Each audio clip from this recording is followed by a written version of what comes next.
What follows is a conversation between Congressman Kevin McCarthy and myself, Dr. Harold W. Pease, at the conclusion of a more than 2-hour-long, exhausting question-and-answer town hall meeting sponsored by the Congressman addressing national health care reform. Congressman McCarthy is to be commended for having such a meeting, although 3/4 of his colleagues refused to meet with their constituents. Moreover, he did very well in his presentation to the thousands attending and was as fair as could be expected in selecting from the many who had questions. To his credit, he stayed until every question was addressed. By the time my turn arrived, he was sitting and noticeably fatigued. As you can tell by my comments, I am greatly troubled that the U.S. Constitution is no longer used as first reference for legitimacy for any measure considered by Congress, thus my persistence. There is no intention to be cavalier, but the case needs to be made that any national health care legislation will be damaging to the enumeration section of the Constitution that all elected representatives have sworn to uphold. We really do not have a lot of liberty left to lose. What's your question? I'm worried about the Republican Party presenting a less expensive health care plan. Yes. Because we don't want to be Democrat-like. We want to solve the problem. I want you to follow the Constitution. Yeah.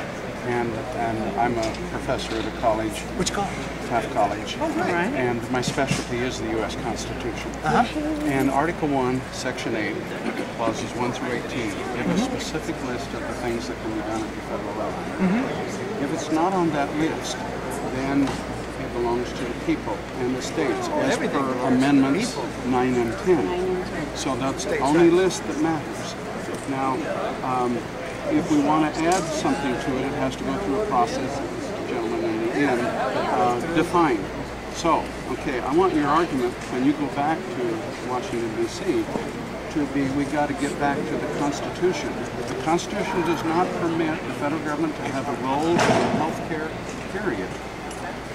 And I want that to be your argument. I want the Republicans to take that argument, because if you don't take that argument, then pretty soon the federal government can ignore the list altogether, do whatever it pleases. That's why you have cap and trade, and that's why you have the stimulus, and that's why you have cash for clunkers, is because we're not paying attention to that list.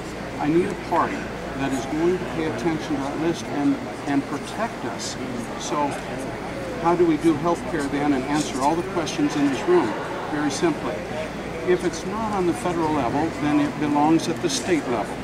And so you have 50 places to experiment with a new health care program, and then you get variety.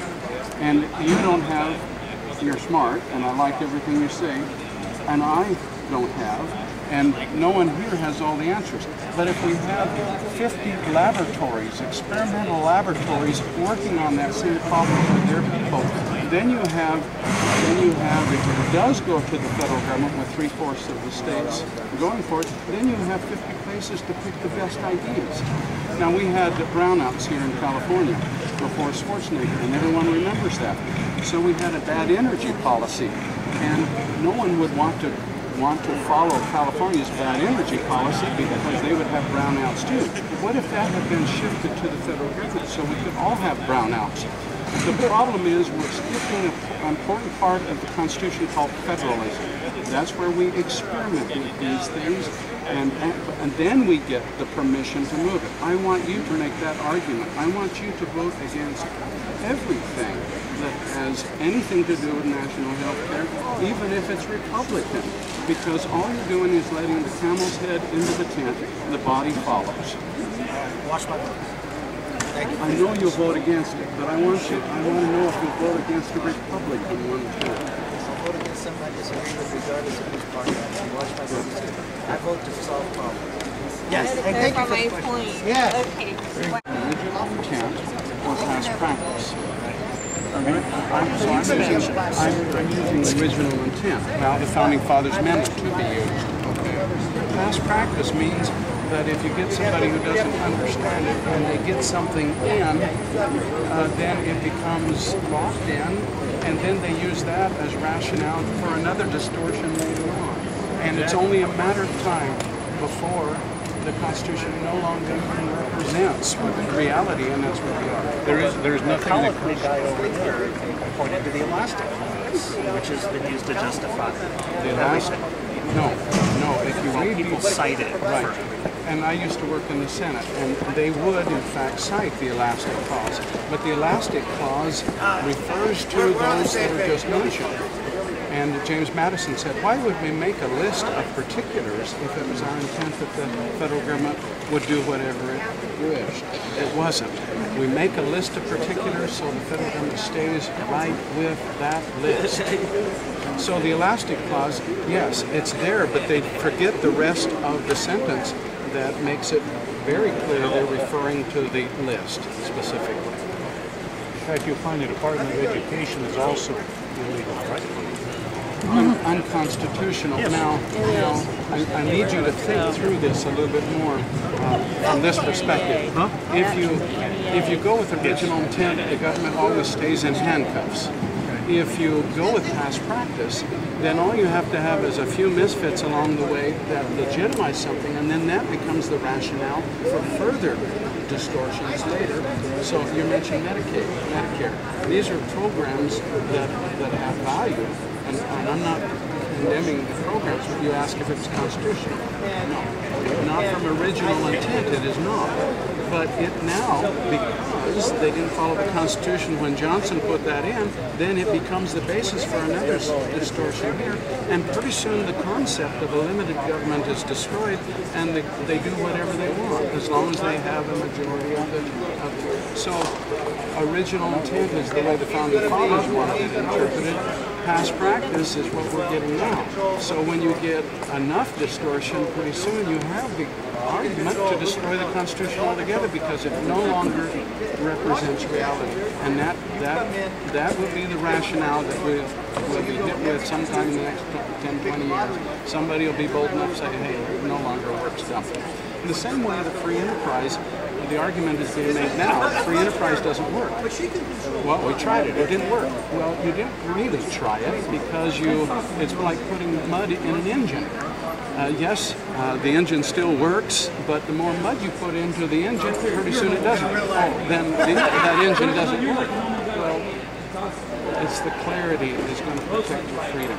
Now, where should we have national health care or Medicaid or Medicare? At the state level, and then we experiment there, and then if the time ever comes when 3/4 of the states, according to Article 5 of the Constitution, says it needs to be moved to the federal level, you've got all these places that you practiced it, and so you're moving something that worked instead of something you hoped would work. Thank you. What? He's absolutely correct. And the people that said they couldn't get insurance. I have a website. And share it with the reporter, yeah. Since publishing this video, the question has been asked, are you in favor of getting rid of Medicare? It is public care. If 3/4 of the states wish it, then let us create an amendment so stating and continue it on the federal level as should have been done in the first place. If not, then gradually it needs to be faded out, honorably fulfilling the commitments already made, but making no new ones. States wanting it can still do so. This way everything is constitutional as it should be, and Section 8 continues to protect us from future power grabs. But what of people relocating to another state?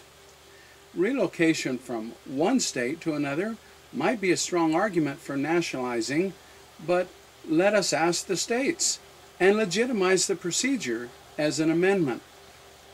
If a state chooses not to participate, then one would have to adjust to the laws of the new state, as on many other things.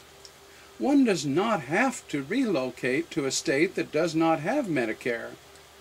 Conversely, many move to California because of the generous welfare distribution. 30% of the nation's welfare recipients reside in California. This not only preserves the Constitution, but permits choices as well. One size seldom fits all.